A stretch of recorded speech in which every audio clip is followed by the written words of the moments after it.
Welcome to Chair Reviews, episode 22. Bang, bang, bang, bang, bang, bang, bang, bang, bang, bang, bang, bang, bang, bang, bang. Hello, guys. I'm sorry I'm a little bit drunk today, but I had to go out on a Friday night. There were some things happening, but first, my bloody manners. Great things. Aha.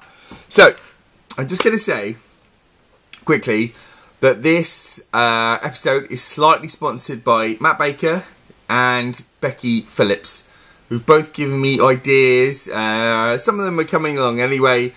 Becky, I hope this ratio is a little bit better for you. Matt, there's some stuff coming along that I hope you'll like.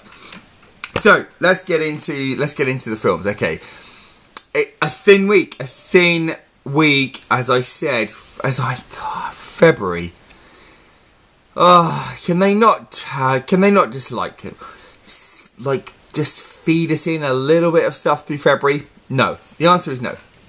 So, we've only got bad stuff through February. And the film that I saw, as I promised to see the last couple of weeks, is Jupiter Ascending. Now, Jupiter Ascending stars Mila Kunis and Channing Tatum.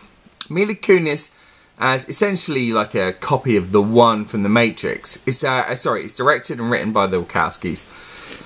So essentially, she's kind of the one from The Matrix. Like nobody, she's a toilet cleaner. Essentially, that's what you see her doing most. And then it turns out that she's not just a toilet cleaner. She's kind of the reincarnation of someone very important, and she owns part of the galaxy. That's not a spoiler. That's set up. This is my caveat. This is my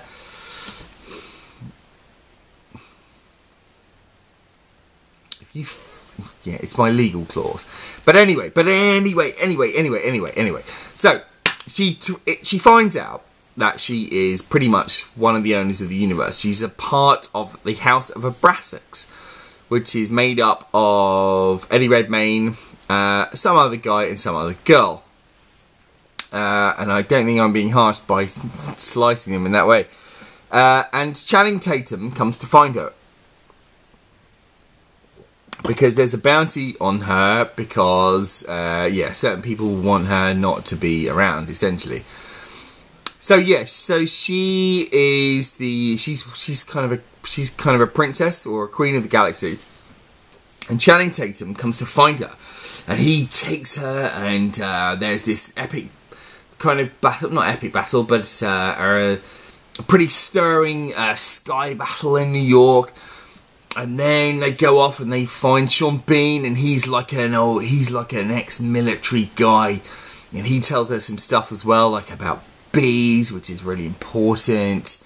And then they go into space, and then they start to do this stuff, and then they start to find out about her rights, her hereditary. Wow. And then they go into this space stuff with these enormous spaceships, incredible, beautiful design, amazing design. And they meet you with bad guys and stuff like that. You get the picture. And the picture is Flash Gordon. The 1980, I think it's 80 film, Flash Gordon. Amazing hairdos of everyone, incredible landscapes, beautiful ships, rivaling factions amongst a dynasty kind of a thing. All of that stuff. So, what's it like? What's it like to watch Jupiter Ascending? Well, it's like Flash Gordon. It's like Barbarella, but all of those things are visual. It sounds like Attack of the Clones.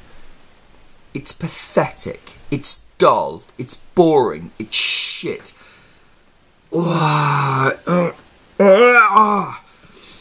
These guys, the characters, Mila Kunis' character, all she says is, "Oh my God, you're not going to believe this. Oh, I don't believe I'm the Queen." Channing Tatum runs around on these gravity boots with these little speeders on his boots. So he runs around and he's speeding along like jing jing jing jing jing jing jing. which makes him look like a rollerblader. Now, depending on whether you think he's cool, I would say it depends on whether you're from, like, East Germany, but essentially depends on whether you think rollerbladers are cool. Now, I don't think rollerbladers are cool. I think rollerbladers are trying to be cool. When I see a rollerblader, I just think, oh, you're deficient. You're trying to be cool. If you agree with me or not, then fine. Then they're not cool. That's the point.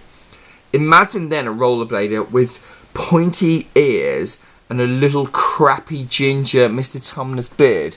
Now you're on the lines that I'm thinking of, where it's really not cool. And that's Channing Tatum's character.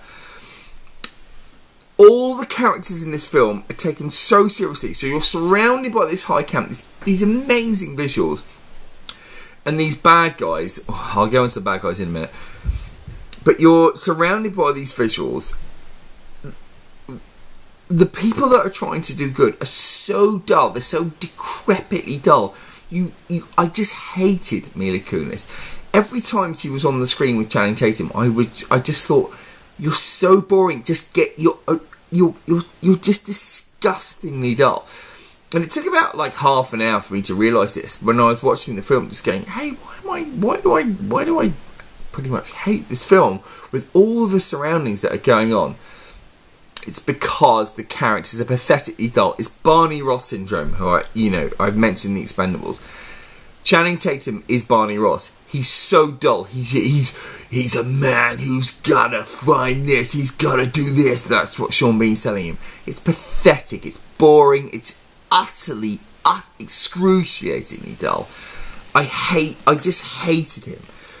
Now, and Mila Kunis, boring. She's a toilet cleaner. She never rises above that. I just don't see.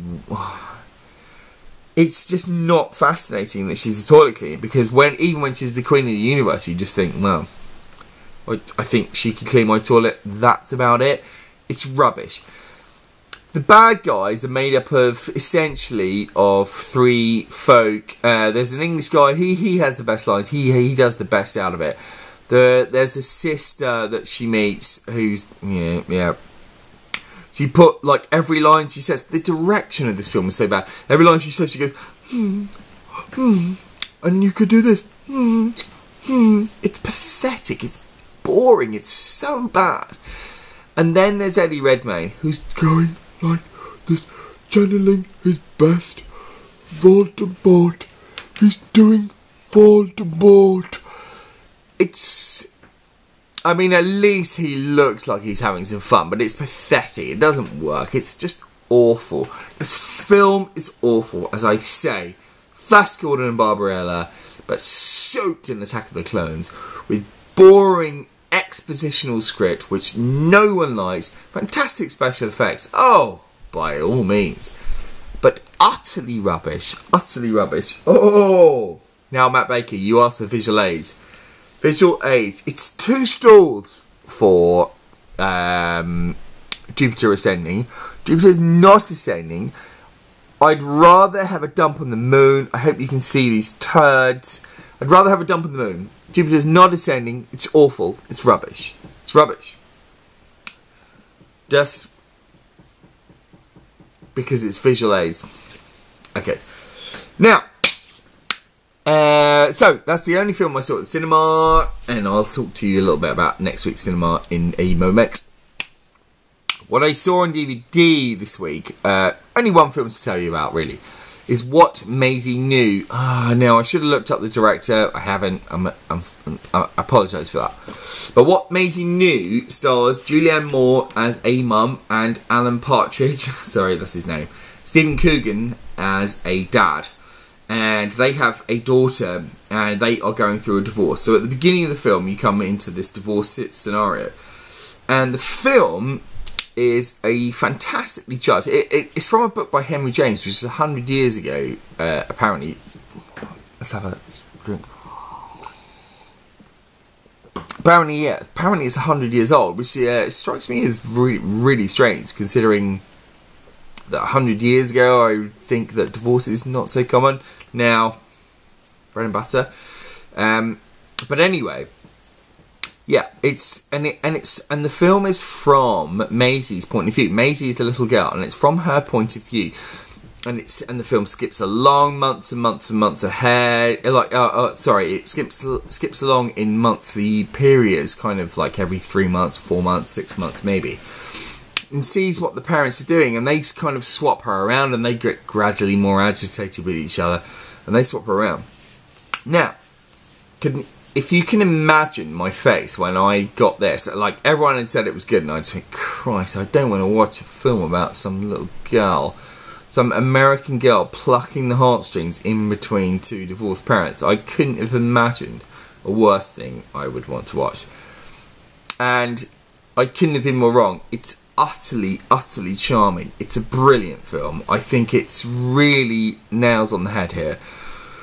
Julianne Moore plays a kind of rock star. She's a rock star mum. Alan Partridge, sorry. Steve Coogan plays he's kind of an art dealer or something. And they play these guys, and they are wankers. They're basically wankers. And you see the girl going between them, and they're kind of fighting for emotional love. And the parents are rotten. They are rotten. That's not a spoiler. And they get involved with these various people who kind of look after the girl. And they become part of their lives. They become part of Steve Coogan's life and Julianne Moore's life. And the thing about the film is Maisie. She is wonderful. She's absolutely brilliant. When I came into this, I just thought, well, this is going to be some yucky kid plucking on my heartstrings. No, not ever. She doesn't ever do that. She's just a wonderful, wonderful, magical kid who's going between these people.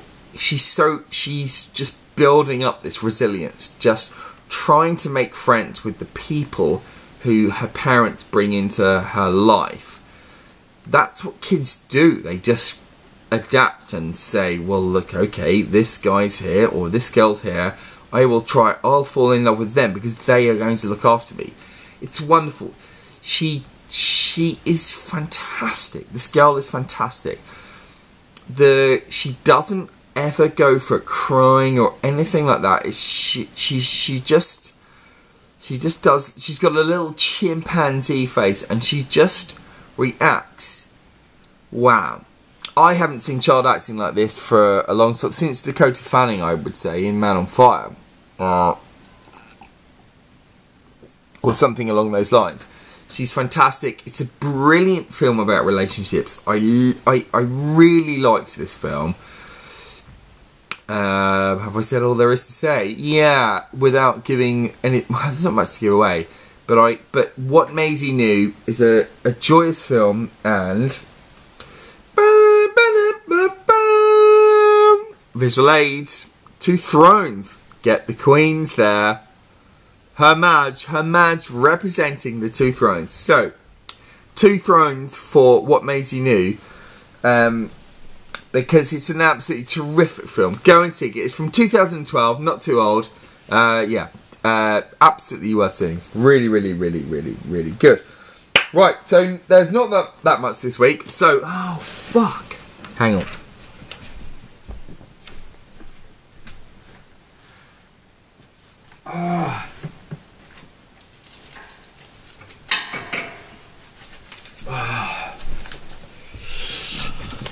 Oh my god, my stick's gone. Classics from the attic is back.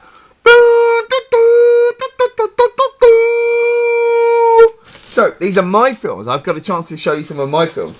What I'm going to give you is a little drink first, but then a Robert Redford triple bill. The first one is All the President's Men.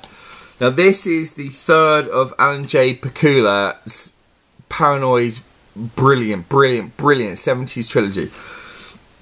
I spoke to you about the Parallax View a while ago. I haven't seen Clue. This really annoys me that I haven't seen Clue. But anyway. But All the President's Men, and it's about Woodward and Bernstein trying to find out. It's the Nixon. It's the fucking Nixon thing, man. Do you not know about Nixon, man? He's like that guy. It's about Woodward and Bernstein trying to find out who like authorised the Watergate affair, the bugging of the Democrats in the hotel. It's Robert Redford. It's who's the guy? Dustin Hoffman.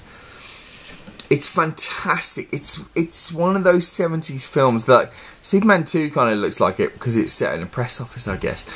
But it's just wonderful. The precision. It's an instant classic. It's hard for me to say to you about it, but I would say you must watch All the President's Men. It's seminal. I'm obsessed with 70s cinema. I'm obsessed kind of with 60s and 70s America to an extent. And these are seminal events where Nixon was uncovered as covering up the Watergate affair. And these guys, I tell you, he stands out. Well, Robert Redford and Dustin Hoffman are obviously amazing. Jason Robards is fantastic as the newspaper owner. But there's a woman who gradually succumbs to telling them stuff about the investigation. And it's shot in this amazing obviously it's shot in the 70s way. It's made in the 70s. But this woman gradually reveals her stuff. She's one of the best actresses, one of the best unsung actresses I've ever seen. She's fantastic. Just gradually, just like giving vague nods of the head about these things. She's fantastic. There's a spy at the end called Negretti or something. He's amazing. You've got to watch All the President's Men because it's seminal, man. It's seminal. Whenever you're looking at American politics, and it is important to us all because it's the world politics, it's always important to understand about the Nixon thing. Very, very good. Must watch All the President's Men. So, almost as good as Quiz Show. Quiz Show, directed by Robert Redford. Absolutely fantastic. Again, this is kind of seminal, really, because this is about the cheating on a quiz show, the giving of answers to Charles Van Doren in the 60s, or in the 60s? I think the 60s. Yeah. When television was against cinema as well, which is kind of one of the points of the film. I think television's always adverse. Always against cinema, they are enemies. But it's directed by Robert Redford, and it's an absolutely... Ralph Fiennes plays the guy Charles Van Doren. Rob Murray plays the investigator trying to find out whether he has been given the answers, whether he has been cheating. It's the style of the thing. It's absolutely beautiful. Oh no, it's not just the style of the thing. Because John Turturro plays Herbert Stemple, my old... Facebook ID, and it was deliberately because he's amazing as Herbert Stemple, this Jewish guy who's like, he's really he's just amazing. He's just absolutely incredible. It's a brilliant film. It's a really it's only just short of greatness, and I don't even know why, but it's just short of greatness because it's a fantastic film. It nearly makes my top ever films. Quiz Show, because it's just fantastic. The style of it, the glory of it, it's amazing. It's amazing. And so, the last in the Robert Redford triple bill is Barefoot in the Park. Now this, I think, the education department said I can be an academy if I just show you some old shit. So, this is Barefoot in the Park. Now, almost none of you will have heard of this. If you can see this on a Sunday afternoon, I would so recommend it. It's a play by Neil Simon. It stars Jane Fonda when she was absolutely as hot as hell. Just an absolute bunny. And Robert Redford when he was an absolute bunny motherfucker. He was amazing as well. it's a film about it's about a couple that they get an apartment in a New York like high rise, and that's about it basically. And it's kind of about the difference between like it's made in the late 60s. It's about the fun-loving, like we can do what we want, about the stuffed shirts. He's a lawyer. She's just Jane Fonda, but it's Jane Fonda when she was amazing and just beautiful, and it's Robert Redford when he was amazing and beautiful. And there are some jokes that are a bit dated, like they live in a high-rise, and so people have to come up the stairs, and like every time they come up the stairs, there's a big joke about the stairs. But the one-liners that he gives are just fantastic, like really, really funny. I watched it last Sunday, and I thought, am I going to enjoy this? I really enjoyed it. So many laughs, so many fun things, and so many things about, like, you know, what we should still be against now. Like, are we just going to be fun, or are we just going to be stuffed shirts like bloody people want us to be? I don't even know, for fuck's sake. But that's exactly what this film is about. It's a really, really, really nice film. It's just lovely. And if I can say something, it's let's do the thing. Let's be against the stuffed shirts. Let's just do stuff, man. Let's just do stuff. I love you guys. I love anyone who's watching this. Oh yeah, one last little bit of news. Just because I'm going to try to give you a little bit of news each week. Chappie. Oh yeah. The guy who made District 9. Oh, I could pull out a thing, but it's too far down. The guy who made District 9 is now going to make the next Alien movie. And as in, it's either going to come after Alien 3, Alien 4, or Aliens. He's going to make the next Alien movie. That's kind of promising. He's pretty good, but we've got to see how Chappie looks, because Chappie, to me, looks a bit shit. Sorry about the mixed message at the end there. I just love you guys, man. I love you guys. And here we go. Adios.